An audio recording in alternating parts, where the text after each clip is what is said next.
Olá, eu hoje gostaria de falar um pouco convosco sobre a forma como nós devemos estudar para o exame. Então, eu decidi criar há uns anos um manual, que é a Sebenta, e tem 12 exames. Estes 12 exames são ideais, quer estejas no profissional ou quer estejas no ensino regular.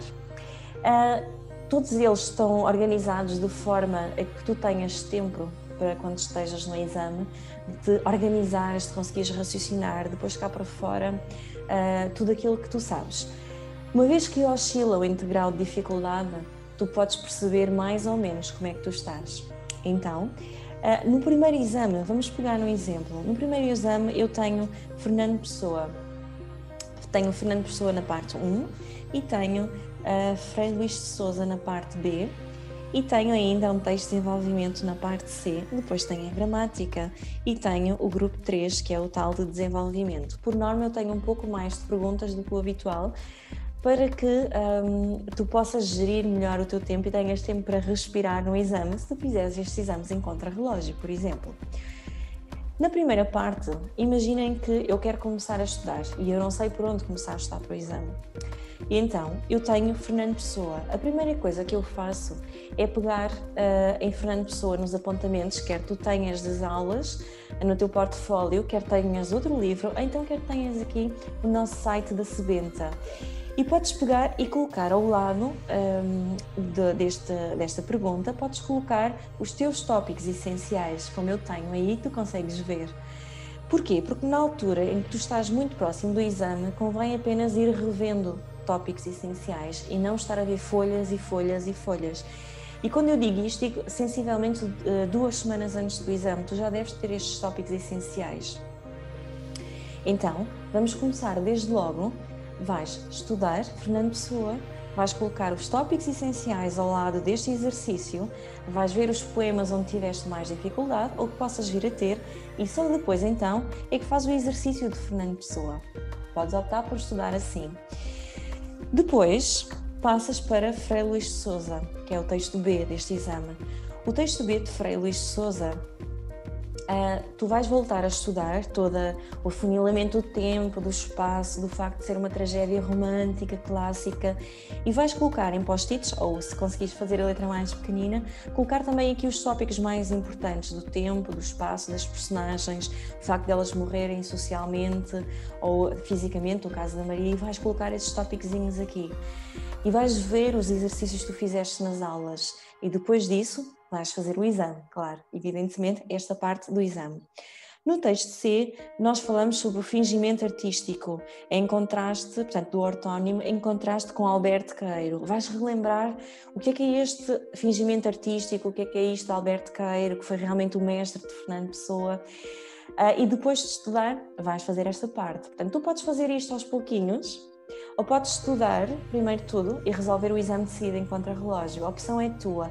O mais importante é que tu consigas ir estruturando e colocando as ideias principais aqui no teu livro, aqui no teu manual, para que pegues nele, para que revejas a matéria por aí, tudo aquilo que tu fizeste e as tuas dúvidas. Portanto, utiliza post-its, escreve. É para isso que este livro está estruturado, ok? Na parte 2 temos a gramática. Na gramática começa a fazer e quando tu começares a fazer, começas a ver onde estão as tuas dúvidas. Assim que tu vires que há uma resposta errada, depois de corrigires com as soluções, vê e vai ver onde é que estão as tuas dúvidas, como é que podes ultrapassar. Se ainda estiveres em aulas, pede ajuda aos professores. Se não vês se estão aqui ainda nesta plataforma, onde estão os resumos ou noutro local qualquer. Procura as respostas, assinala, destaca esta dificuldade com uma cor diferente e escreve à frente a explicação. Depois, tu tens um texto de desenvolvimento. Geralmente é a preguiça, não é? Nós fazemos este texto, mais um texto de desenvolvimento, é importante. Porquê? Por causa do raciocínio. Estruturar a tua resposta, introdução, desenvolvimento, com argumentos, contra-argumentos também e a conclusão. Agora, para que é que servem estas resoluções de exame após cada exame?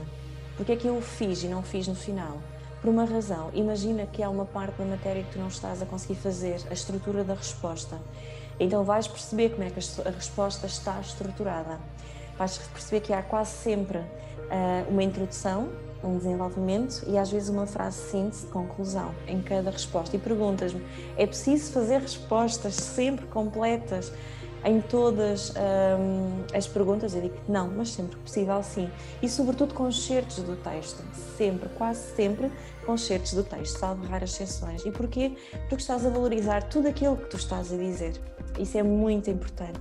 Portanto, sempre tiveres dúvidas numa pergunta, vai ver a forma como eu respondi. Depois fechas a resposta, a resolução e tentas responder por palavras tuas. É muito importante que o faças para criares a tua estrutura mental de resposta. E tu perguntas-me, faço só este livro de exames? E eu digo-te, quanto mais melhor.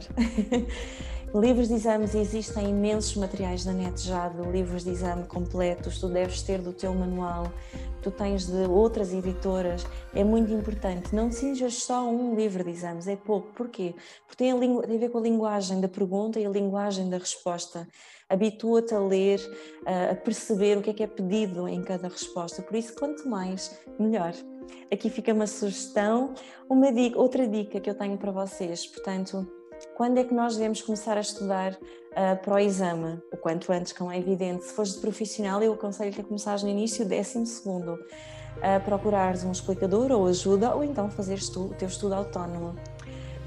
Se fores do ensino regular, deves começar a estudar no início do ano, a seguir ao ano novo, e se não te for possível, pelo menos a partir da Páscoa, é muito importante, Carnaval ou Páscoa, tu começas a estudar para exames, a organizar o teu estudo, organizar tudo o que tu queres estudar, como é que queres estudar, fazer até um plano. Há pessoas que conseguem, alguns alunos conseguem ser tão sintéticos, tão objetivos e assertivos, conseguem fazer já um plano.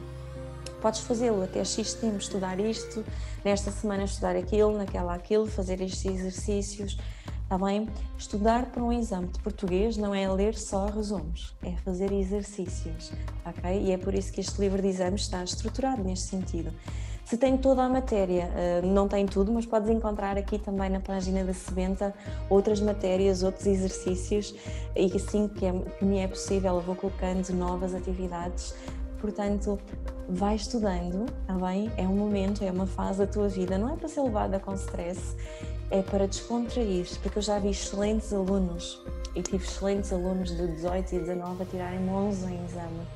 E o problema não estava na forma como eles estudaram, porque eles até estudaram bastante e fizeram muitos exercícios. A questão é que foram ansiosos e foram nervosos. E como é que nós podemos ultrapassar este nervosismo? Quanto mais exercícios tu fizeres, mais tranquilo vais estar para o exame, mais preparado tu te vais sentir para o exame. Depois tens outras sugestões da minha página do Facebook, também, do YouTube, peço desculpa. Também tens exercícios de meditação, de relaxamento com a hipnose, portanto mesmo exercícios de hipnose que podes fazer, são seguros, são apenas para te tranquilizar e é uma passagem e passa num instante e quando tu des por ti estás a seguir o teu sonho. Ok?